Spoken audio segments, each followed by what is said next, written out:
जय हिंद दोस्तों, कैसे हैं आप सब। आई होप आप लोग अच्छा ही होंगे। और आज हम लोग स्टार्ट करेंगे इंटीग्रेशन बाय पार्ट्स, ठीक है। और ये इंटीग्रेशन का बहुत इंपॉर्टेंट टॉपिक है ना। और देखेंगे कि इंटीग्रेशन बाय पार्ट्स ये हम लोग कैसे बनाएंगे, है ना। और इस टाइप का क्वेश्चन आएगा एग्जाम में तो आप लोग सॉल्व कैसे कीजिएगा, ठीक है। तो चलिए आज हम लोग स्टार्ट करते हैं इंटीग्रेशन बाय पार्ट्स। और इससे पहले हम लोग पढ़ चुके हैं इंटीग्रेशन बाय पार्शियल फ्रैक्शन, है ना। तो पार्शियल फ्रैक्शन आप लोगों का तैयारी हो गया होगा। अभी हम लोग स्टार्ट कर रहे हैं क्या, इंटीग्रेशन बाय पार्ट्स, ठीक है। तो देखिए इंटीग्रेशन बाय पार्ट्स क्या है। जब कोई दो ऐसा फंक्शन रहेगा, है ना, वो दोनों फंक्शन या तो वो ट्रिगोनोमेट्री फंक्शन भी हो सकता है, या तो फिर एक ट्रिगोनोमेट्री फंक्शन होगा, दूसरा अलजेब्रिक फंक्शन हो सकता है। यानी दोनों एक ऐसा फंक्शन रहेगा जब हम लोग लेट करने के बाद भी कोई एक कटता था ना, लेकिन यहाँ कटेगा नहीं, है ना। जब यहाँ नहीं कटेगा तो हम लोग इंटीग्रेशन बाय पार्ट्स में इसको सॉल्व कैसे करेंगे। तो चलिए आप लोग भी देखिए ध्यान से, ठीक है। चलिए सबसे पहले हम लोग क्या पढ़ रहे हैं, इंटीग्रेशन बाय पार्ट्स। चलिए बहुत इंपॉर्टेंट है आपका, ये हर जगह काम आने वाला है इंटीग्रेशन बाय पार्ट्स को, इसलिए आप लोग अच्छा से देख लीजिए एक बार, ताकि बार बार देखने की ज़रूरत ना पड़े, है ना। और इंटीग्रेशन बाय पार्ट्स को कैसे सॉल्व करते हैं इसको पहले समझना है ना। जैसे हम एग्जांपल देते हैं पहले। अब क्या एग्जांपल दे, सपोज कीजिए आपके सामने कोई क्वेश्चन है, i = x × cos x। अब देखिए ये है, ठीक है। अब इंटीग्रेशन बाय पार्ट्स में ऐसा क्वेश्चन रहेगा, यानी क्या है, देखिए एक क्वेश्चन में क्या है, ये देखिए x क्या है, ये अलजेब्रिक फंक्शन है, ठीक है। और ये cos x क्या है, ये ट्रिगोनोमेट्रिक फंक्शन है।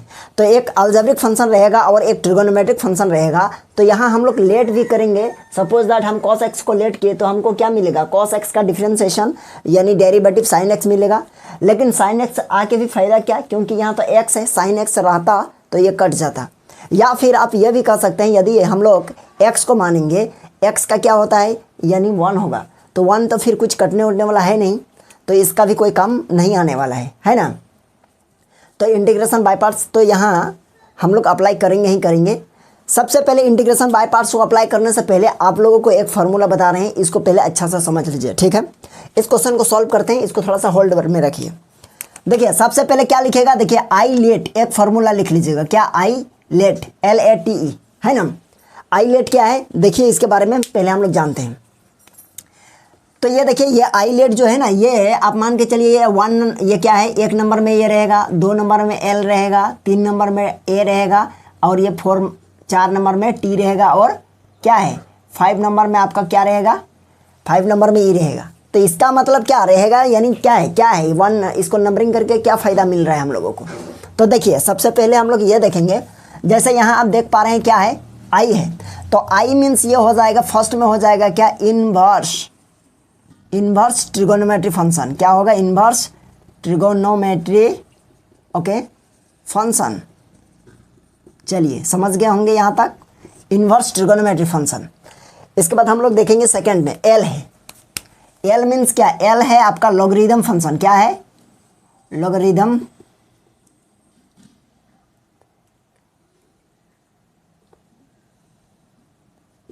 लॉगरिदमिक फंक्शन, है ना। एम है ये लॉगरिदमिक फंक्शन, यानी लॉग वाला फंक्शन। जैसा log x रहेगा, log cos x रहेगा, यानी log जुड़ा रहेगा इसमें, है ना। यानी लॉगरिदम फंक्शन मतलब क्या है, यानी log वाला, है ना।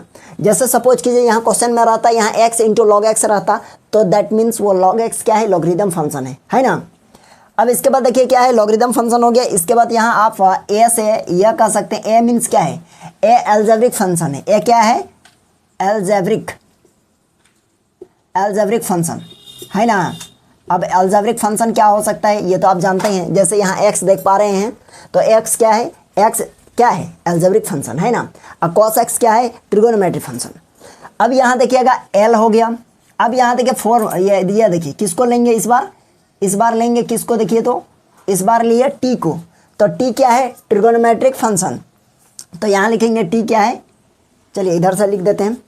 t आपका हो जाएगा ट्रिगोनोमेट्री फंक्शन, है ना। चलिए t क्या है, ट्रिगोनोमेट्री फंक्शन। और e यहाँ देख पा रहे हैं आप, e क्या हो जाएगा, e हो जाएगा एक्सपोनेंशियल फंक्शन, है ना। जैसे कि यहाँ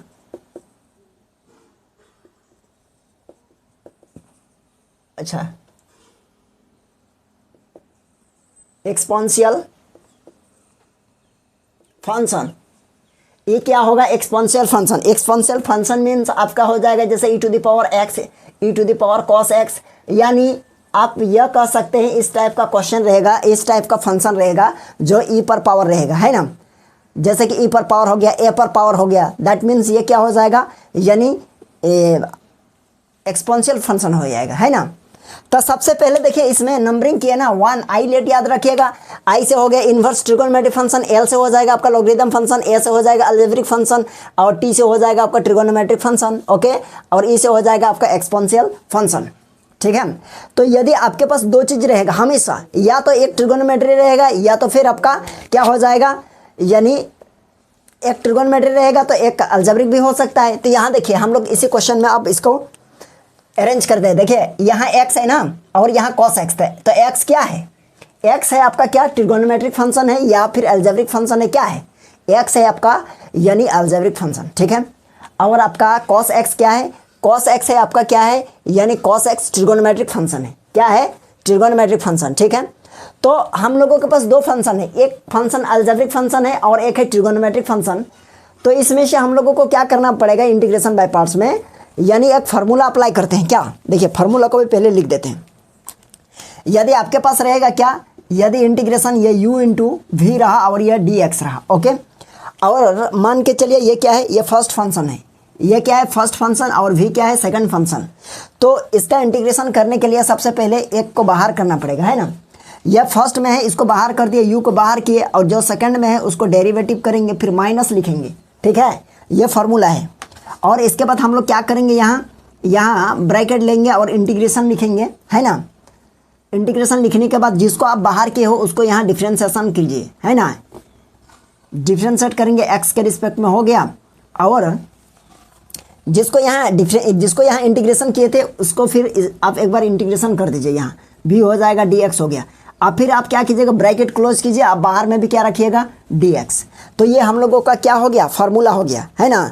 तो इस चीज़ को आप लोग थोड़ा सा मेंटेन कीजिएगा। देखिएगा ये हम क्या बताएं, देखिए यदि दो रहेगा, एक फर्स्ट फंक्शन मानिएगा, एक सेकंड फंक्शन मानिएगा, लेकिन बात रहा है कि किसको फर्स्ट मानना है और किसको सेकंड मानना है ना।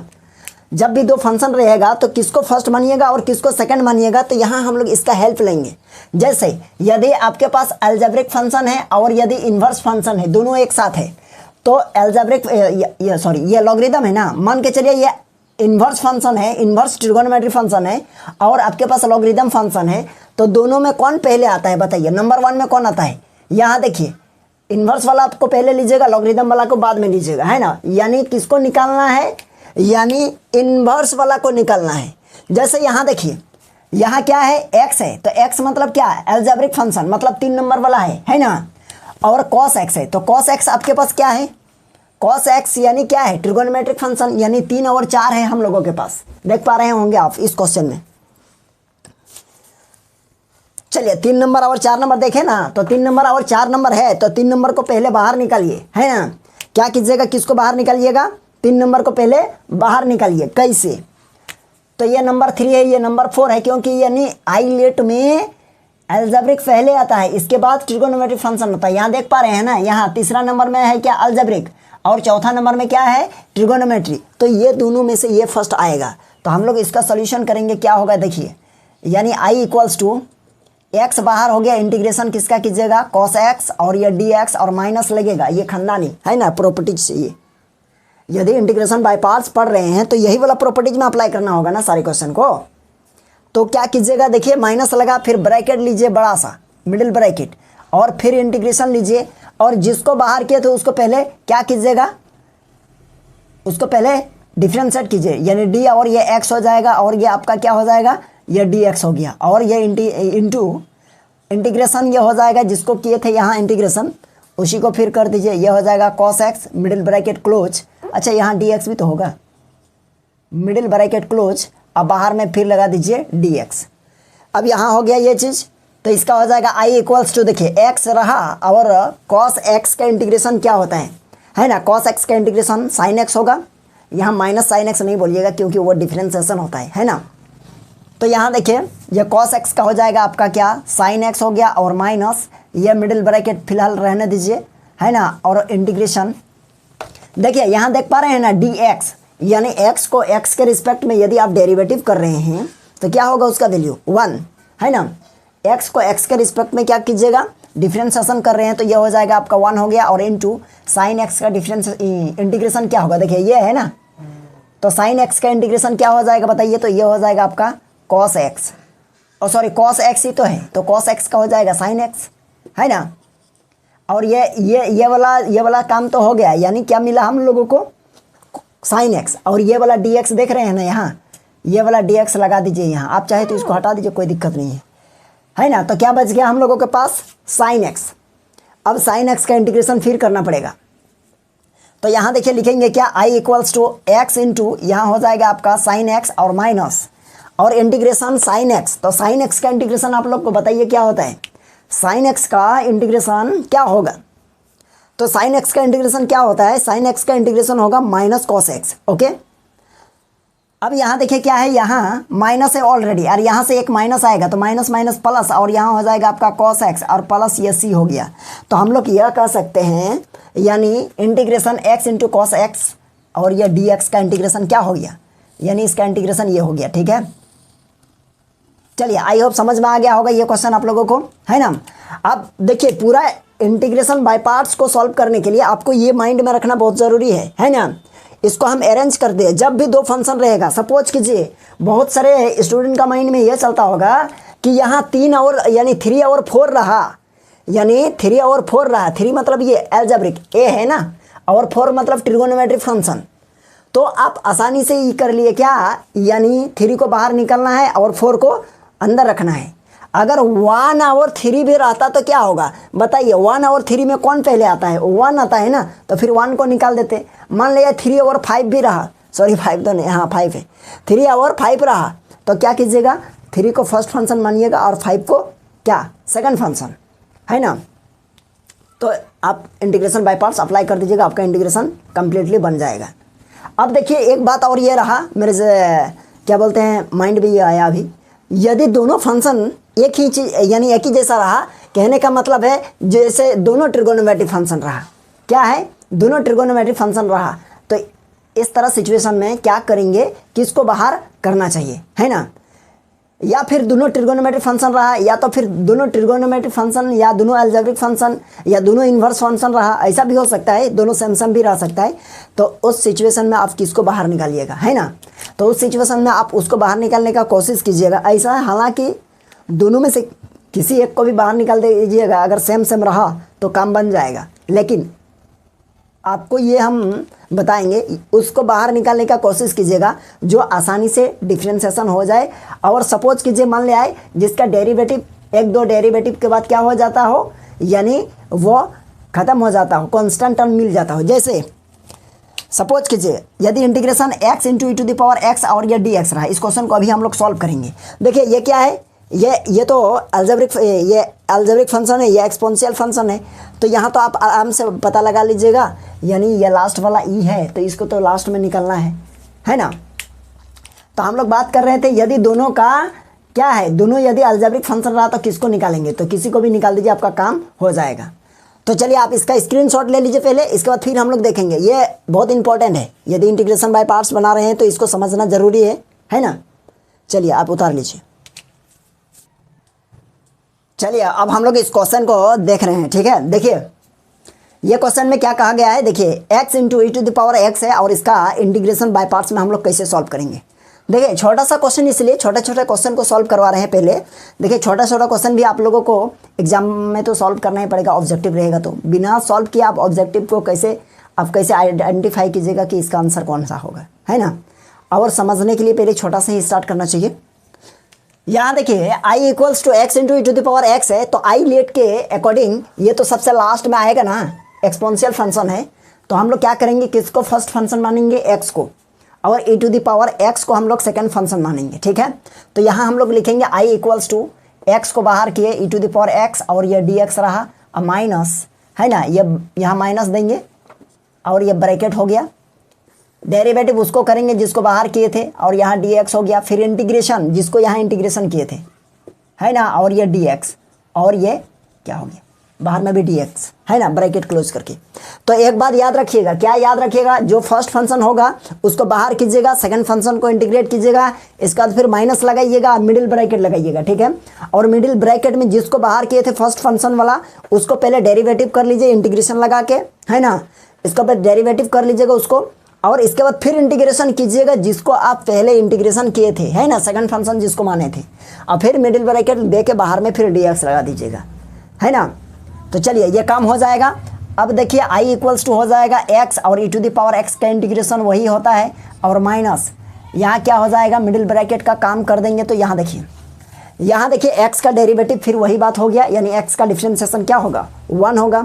तो यहाँ आपको मिल रहा है यहाँ कितना, 1, और e to the power x का इंटीग्रेशन वही होगा, क्योंकि यहाँ से यहाँ तक का काम e to the power x हो गया, और ये dx देख रहे हैं ये वाला है, ठीक है। अब i इक्वल्स टू, अब यहाँ देखिए n into e to the power x minus e to the power x का integration e to the power x ही होगा, और प्लस c मीन्स क्या है, कांस्टेंट टर्म है, ओके। तो चलिए अब यहाँ से क्या होगा, कॉमन लेंगे कुछ। देखिए i इक्वल्स टू हो जाएगा ई टू द पावर x, और यहाँ x माइनस 1 और प्लस c, ये हो जाएगा आंसर, ठीक है। तो आई होप आप लोगों को ये क्वेश्चन समझ में आ गया होगा, ज़्यादा दिक्कत नहीं हुआ होगा इस क्वेश्चन में, है ना। तो चलिए आप इसका स्क्रीनशॉट लीजिए, और फिर हम लोग देखेंगे नेक्स्ट क्लास में। आज के लिए यहीं तक रहने देते हैं, और नेक्स्ट क्लास में इंटीग्रेशन बाय पार्ट्स से हम लोग थोड़ा सा क्वेश्चन ज़्यादा लेंगे, ठीक है। तो चलिए आज के लिए यहीं तक रहने देते हैं।